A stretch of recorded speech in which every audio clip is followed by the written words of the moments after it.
My name is Sushant Ajmani, and I am heading the consulting and solutions practice with Blueocean Market Intelligence.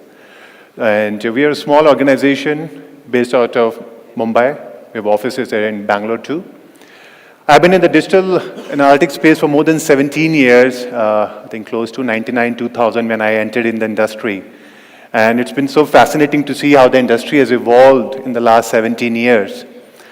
I've spent many years working in the United States, working for eBay, got a chance to work with a lot of large brands, a lot of retailers, and it's been such an interesting journey so far, and coming back to India and seeing how the industry is evolving so rapidly here too.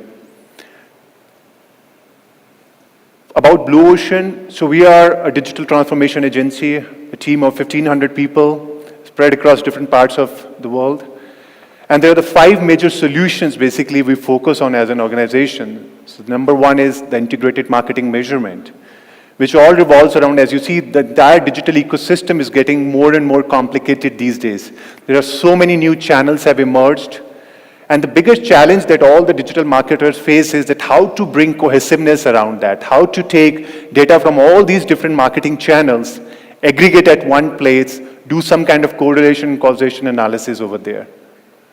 Number 2, which is the talk of today, is the digital customer experience, which all revolves around that how to deliver a seamless consumer experience across different channels. Today, I'm going to present to you one case study, which is specifically targeted to the telecom sector, which will just help you understand that what do we mean by this concept and how we have solved this problem for a large telecom player. Apart from that, people-based marketing, which is another hype these days, a very popular term, coined by Facebook a few years ago. It all revolves around how to identify a unique identity of every individual that interacts with your brand, okay? Whether it's offline or online, how to do the identity resolution. So that's the whole premise of that we work on. And the last 2, some of the old programs, the conversion rate optimization, which almost every online retailer, every brand wants to improve it. And the last piece is the B2B. Last 4 or 5 years, we have seen a rapid increase, especially for all those companies who are catering to the B2B audiences, whether it's a bank targeting the corporate customers, whether it's the telecom players targeting small, medium businesses. There's a big demand for how to segment this audience, okay? Last 2 decades, we have been predominantly focusing on the retail segment. But now when we talk about the corporate segment, the whole B2B players, how to go about segmenting those audiences, what is the complexity behind it? So that's what we focus on. So these are the collectively 5 solutions which is our value proposition for most of the large Fortune 500 companies we work for. So let's come back to our today's talk, which is the digital customer experience. So now when we talk about the digital customer experience, the customer is the nucleus of that conversation, okay? He's the whole center around that. So let's take a hypothetical situation that if I'm going to the website of Airtel or if I'm going to the website of Vodafone, every customer, when they go there, they have an objective behind it, okay? Either they have gone to get the support or they've gone to subscribe for new services. And whenever the customers are interacting with the brand, whether through digitally or offline, there's always an expectation. The expectations are around that the experience that you're giving me should be persuasive enough so that I can go towards my conversion path. What I expect from the retailer or a brand is the experience should be intuitive.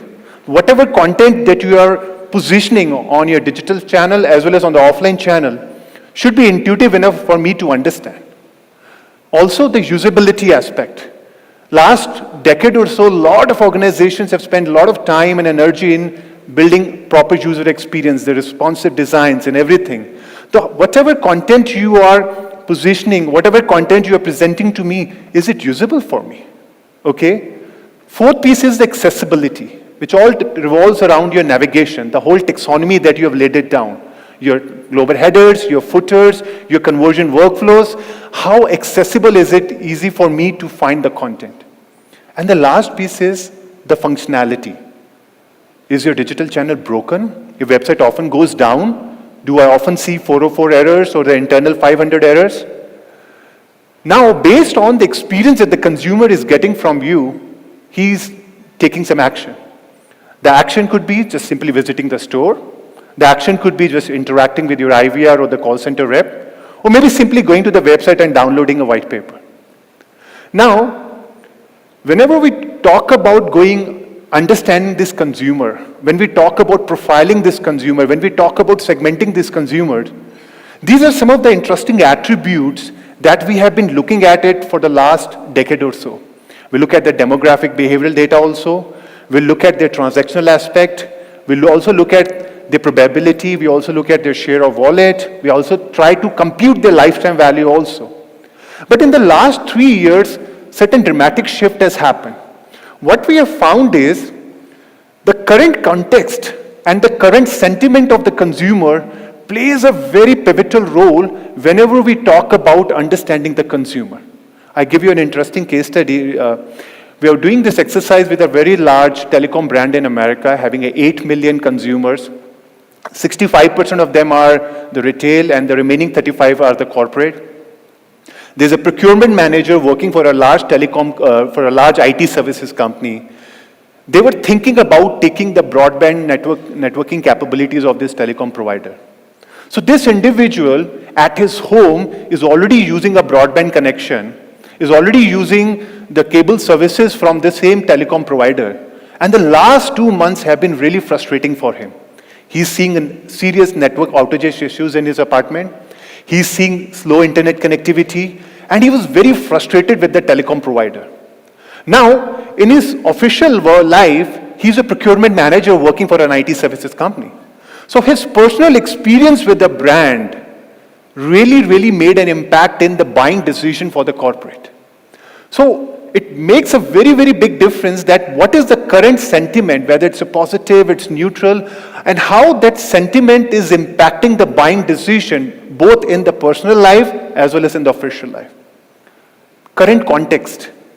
When I talk about current context, it means the buying journey. At what stage of the buying journey the consumer is.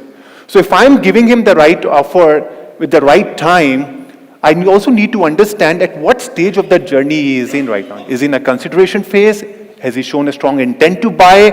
Is he going to my website and subscribe for a networking service? What stage is he in? So depending on the current context, depending on the current sentiment, these two attributes plays a very strong impact on a statistical model that we worked on these days. So now, when we have to design the entire digital customer experience workflow, so every business, whether it's a retailer, whether it's a telecom provider, whether it's a simple, maybe a pure play retailer, everyone has invested heavily in the technologies. And in the last 5 years, what we have learned is almost every large Fortune 500 company has invested heavily in the technology. So technology is not a problem. They have invested in all the infrastructure, all the data pipelines are already in place, they're already working with the largest media agencies, the content management systems are in place, they already have the last mile piece sorted out.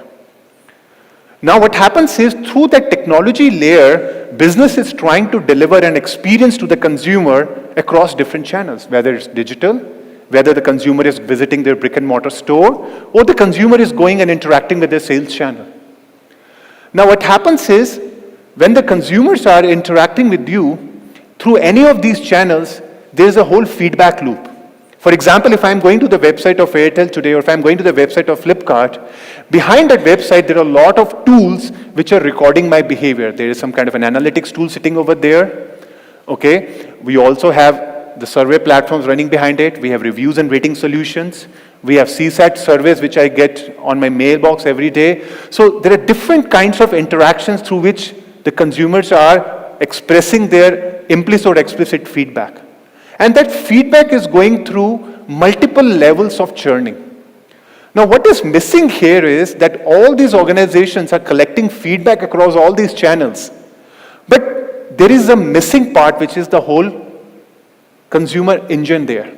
That how to take data from all these different feedback collection engines and mine that information and deliver some kind of an action to the consumer. Okay? Now, if you look at this particular slide, while working with the telecom and the financial services sector in the last 3 years, what we realized is that if you go and talk to a C-level executives and you talk about omni-channel and you talk about delivering digital customer experience, the first question that everyone asks is, what does it mean basically? And what enables the digital customer experience. Okay? So based on our experience, these are the 7 things that we have learned, we have identified. Starting from the left-hand side, the first is outside to inwards thinking. That's the very subtle difference between when we talk about multi-channel and omni-channel. Since last 17 years in this industry, what I've learned is most of the companies are still focusing from inside to outside. Okay, it's all about multi-channel, all about focusing on individual channel, and for each channel, they have a dedicated team. For each channel, they have a dedicated team of data scientists, building decision engines, trying to influence the experience. Another example I share with you, a recent learning. I had an experience with a local retailer in India here. I purchased a Lenovo laptop online. Along with the laptop, they gave me an offer that you will get a 1 terabyte portable hard drive as an offer. I got the laptop delivered to my home. I was very happy. They sent me a CSAT survey. I gave a higher rating. I was very happy. I was waiting for my portable hard disk to arrive. I called the call center, and the call center people said, "Sir, what are you talking about? Which portable hard disk you're talking about?" I said, "I got an offer." And that was the main decision behind I made a purchase, that you were giving me a 1 terabyte portable hard disk. They said, "Sir, we are not aware of that particular piece." But I said, "That was mentioned on your website. That when I was making a purchase during my buying journey, there was an offer, and that was the main trigger criteria." They said, "Sir, wait a second, let us talk to our transactional team." So they talked to the transactional team. The transactional team said, "Sir, we are not aware there's some kind of an offer going on." I said, "But I have a proof. I can send you a screenshot. There's an offer going on your website." So they directed my call to an offers department, and offers department said, "Sorry, sir, for all this hassle that you got, we'll be more than happy to deliver that thing to you, but the transactional team has not given us the complete transactional details that there is an offer associated with that." Now think about it. When I got a laptop, I gave a wonderful CSAT survey. I gave a higher rating. The business was very happy. But when I talk about the overall experience with the brand, it was very painful.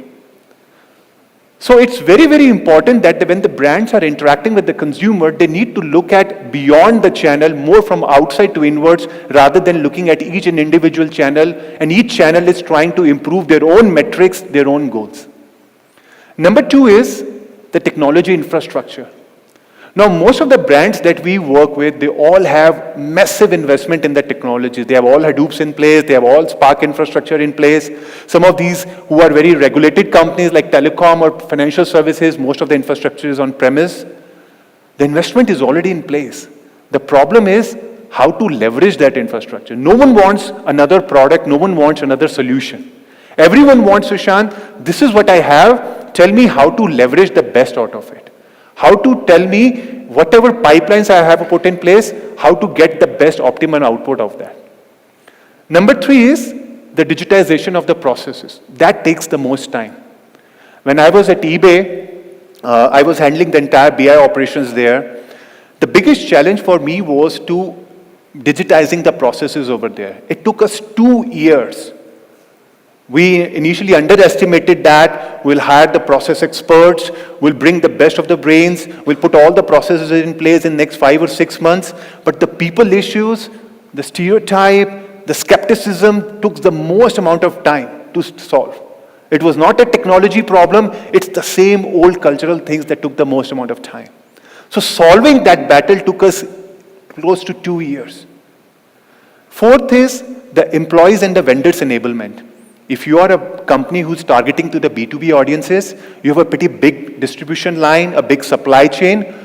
Involving those vendors, involving your consumers as a part of whole transformation journey is very, very critical. If you're only focusing on the inside channels, only focusing on optimizing or automating the internal processes, but not automating your vendors, not trying to automate the whole consumer experience, everything will fall apart. The 5th is the cohesiveness. This is very, very, very critical. Last 18 months ago, this was a big, I would say the Eureka moment happened for me. From the very early stage of our life, we have always been taught that whenever you want to sell a new solution or a new product, there's a proof of concept. We all do proof of concept. And whenever we pitch to any new solution to our client, now that these clients are very smarter, they've already burned their hands, Americans are also becoming very smarter these days. They know exactly. Then another Indian vendor has come to me, selling a solution, selling a product. You know what, guys? I'll take a cautious step. Let's do a proof of concept. And the biggest mistake that we do while doing a proof of concept is we restrict ourselves to one department. In our organization, we feel very happy. I am doing a POC with Unilever. I am doing a POC with, let's say, Verizon. But you're not doing a POC with Verizon. You're doing a POC with the marketing department of Verizon. You're doing a POC with the sales department of Verizon. And that's the biggest challenge. Most of the POCs get failed because they are very much restricted to one channel or one department. And even though, let's say, you make a successful pitch, suppose you got something really concrete out of it, how to scale up that innovation? How to scale up that success across different departments? Why would that department be your brand ambassador and go to other department and say, you know what, Blueocean did wonderful for me, I think you should give them a chance. That rarely happens. So what we realized 18 months ago that if we really want to sell these multi-million-dollar solutions, we have to start with 2 departments. That's the whole key. Both the departments should have a shared goal, whether it's Net Promoter Score, whether it's CSAT, whether it's conversion rate, whatever the KPI that business has it. Start with 2 departments, start with a common shared goal, and do it for minimum 3 months.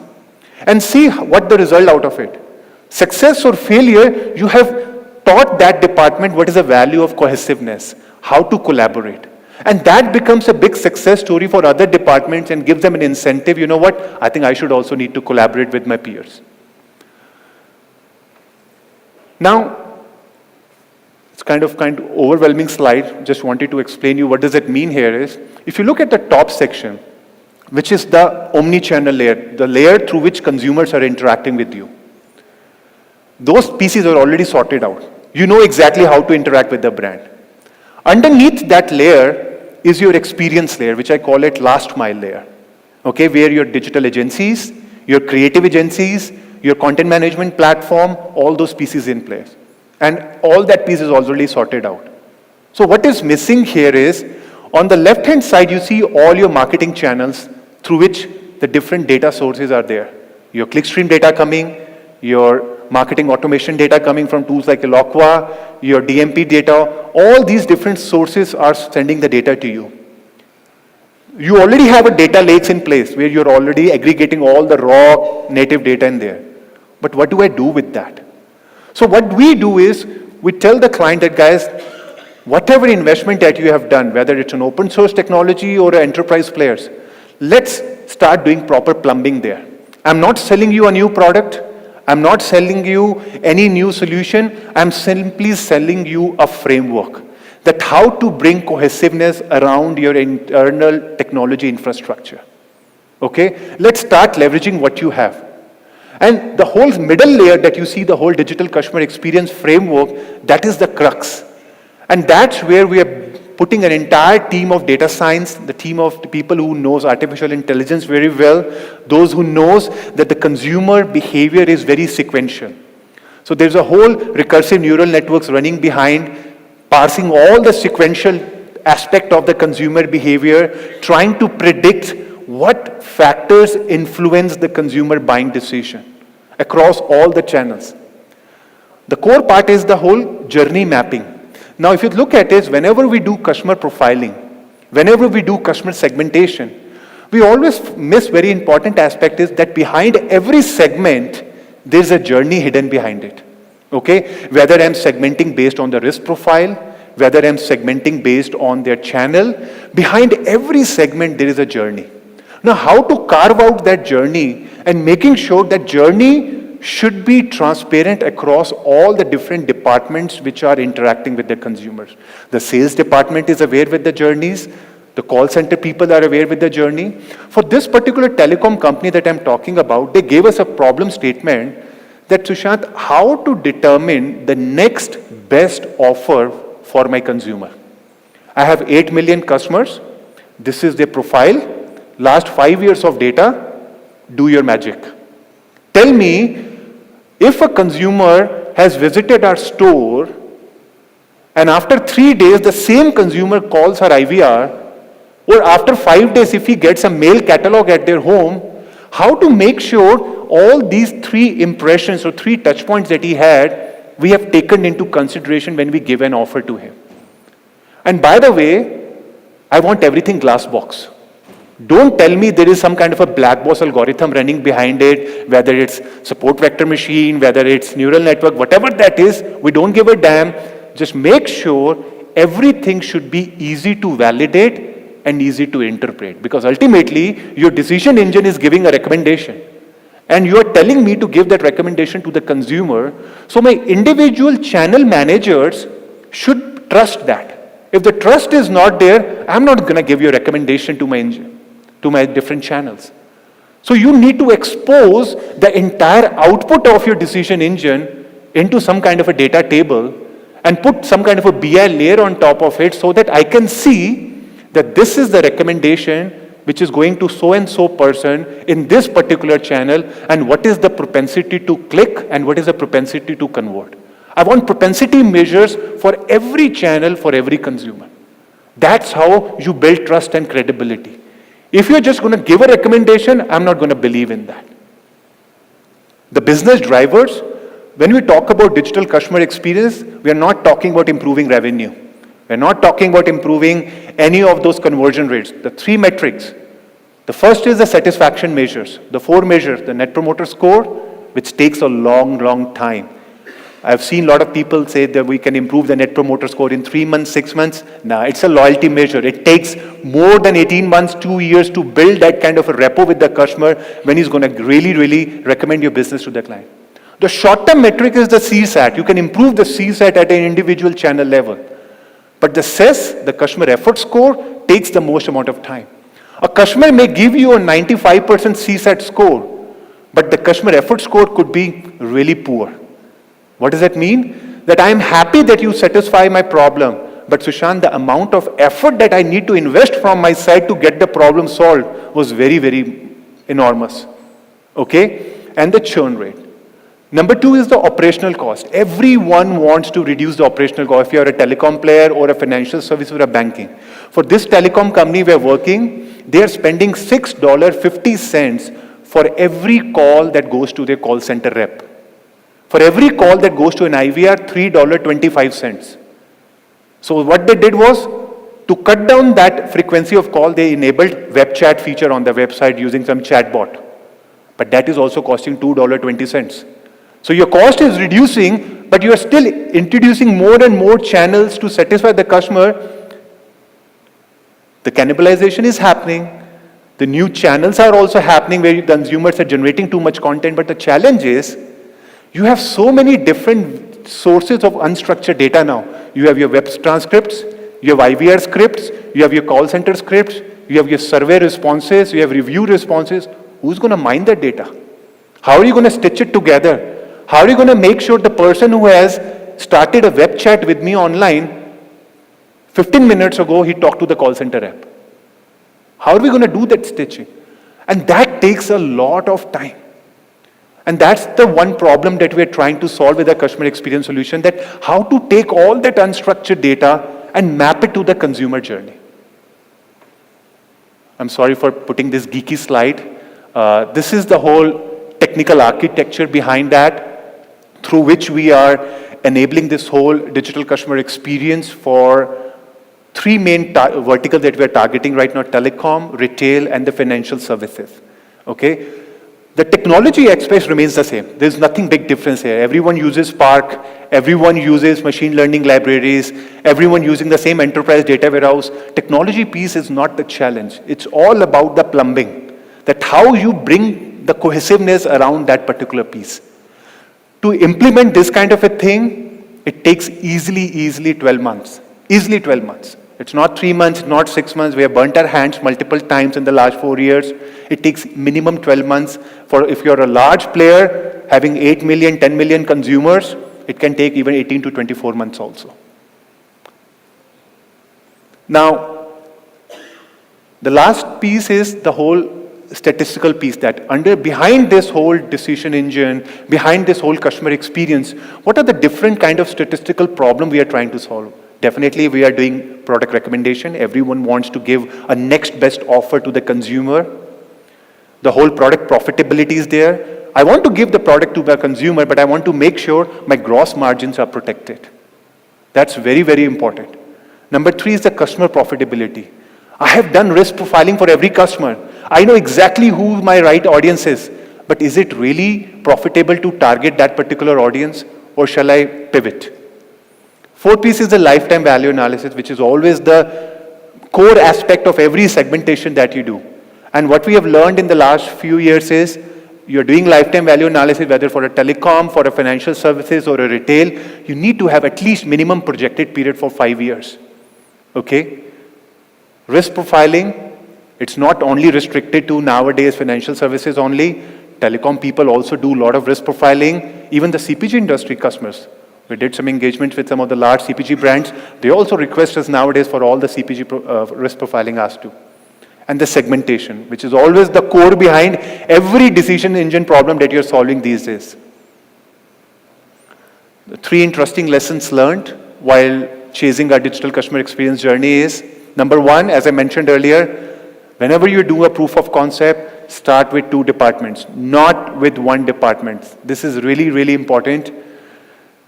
Number 2, whenever you're selling this kind of a solution to any C-level executive, trust me, it's very tough to sell.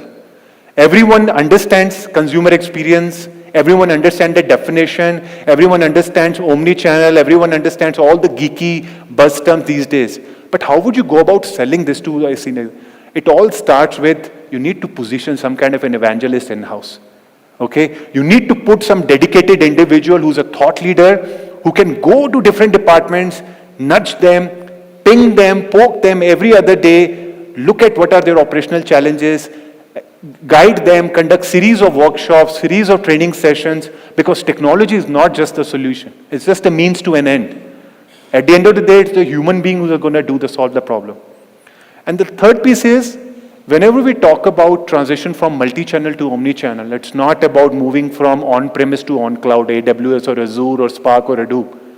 It's all about gradual shift in your thought process, the culture and everything. And that takes a lot of time. So that's pretty much I have. Any questions? Yeah.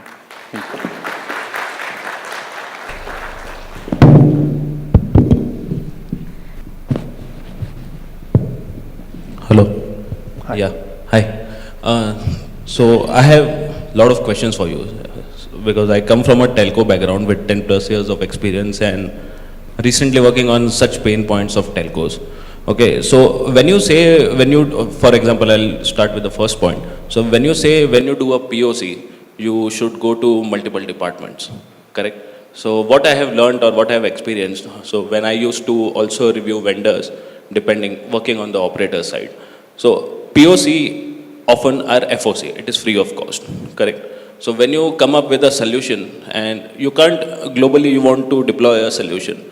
So such kind of things like a next best offer or a next best action that you can't do globally with everyone with 2 departments who are always fighting with each other. Absolutely. You know, IT and business, they don't go hand in hand. Business will ask A, IT will deliver C. So that there is a big gap in them. So for my understanding, a POC should be 3 to 6 months of maximum. But when you say you go to multiple departments, and often we also burned our hands with that, like business will agree and IT will disagree. Okay, so how to tackle such kind of, it is a B2B business. Yes. So they are interdepartmental problem because it is also, you know, wasting our time, efforts and even our budget. So that's the first one. So there are 2 things I would say. You're absolutely right. This kind of a program like Next Best Offer or Next Best Action, these are multi-year programs. Okay, they don't happen in 3 months POC. What we typically do is we have identified some really interesting problems in the telecom sector that we typically start a POC with. First of all, there is nothing free. We don't do free POCs. Okay, that's what we first thing is. We don't do free POCs. But you know the disagreement which you get from the finance when you go to telcos. So far, no disagreement has happened. You are very lucky. Yeah, maybe you are lucky. Okay, so the first thing is, some of the good POCs I tell you that we have done so far is, first is around chat analytics. Okay. Starting small, taking the same online web scripts, doing a simple text mining, NLPs over there for a period of 3 months, telling them what is the impact those conversations are bringing, when the conversations are triggering, what the consumer do after doing the transaction. That's one thing. Another problem that we typically do with the POCs, which we did in fact 4 months ago, this is for a large telecom player. They have around 6 million customers. 50,000 of their end consumers every month, like in America, if you know that a lot of people migrate because of jobs and everything. So we did a problem statement for them called transfer analytics, which means every month 50,000 people that shift their home from one city to another because of job or any reason, how to predict that. Okay? So that's where what we did was we took some of their first party data, okay, coming from their CRM platform.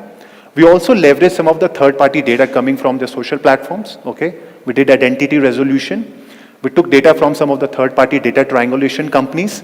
We also took data from some of the niche telecom vertical website and try to build a persona of the consumers to figure it out what are the traits that tells us that this person is going to move or he's going to shift in the next 3 months or 6 months.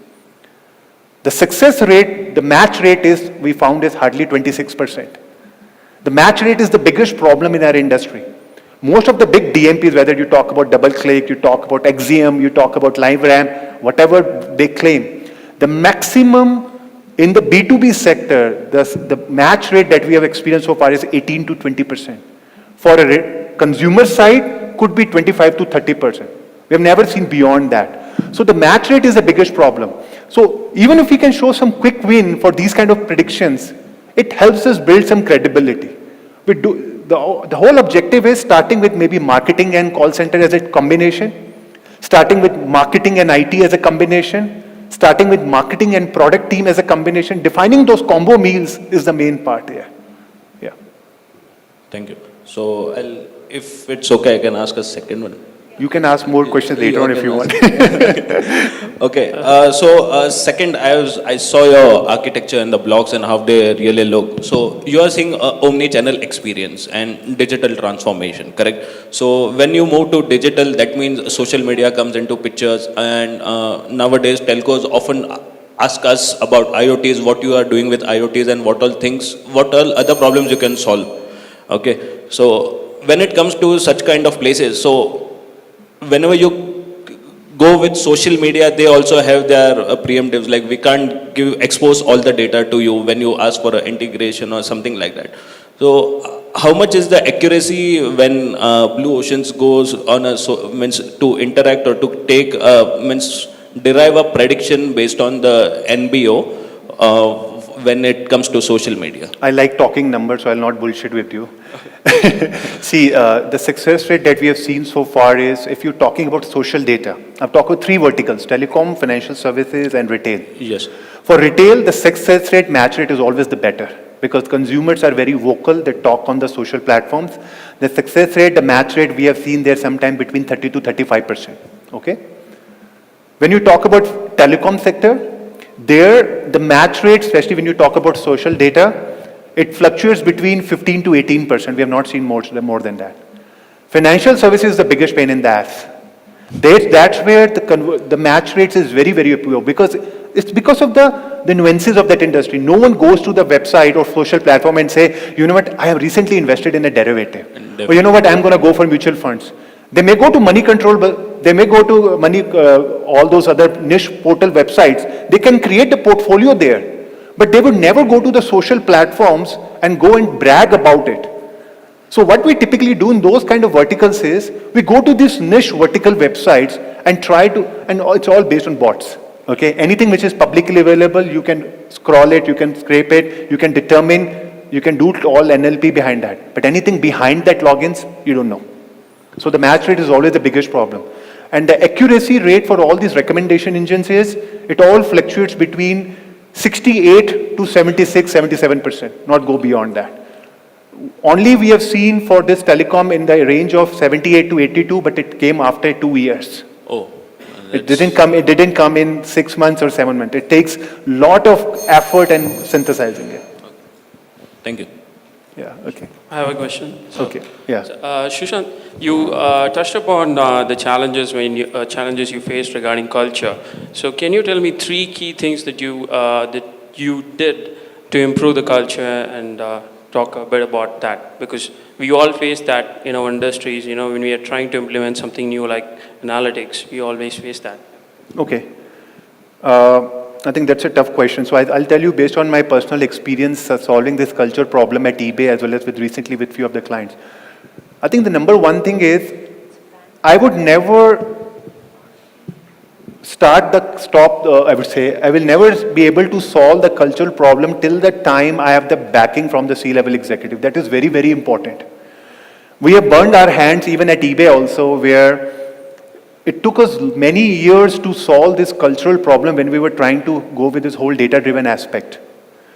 Till the time we hired a chief digital officer or a chief marketing officer, getting his blessing from the CEO, we were never been able to kickstart anything. All the efforts that we put in place all went in vain.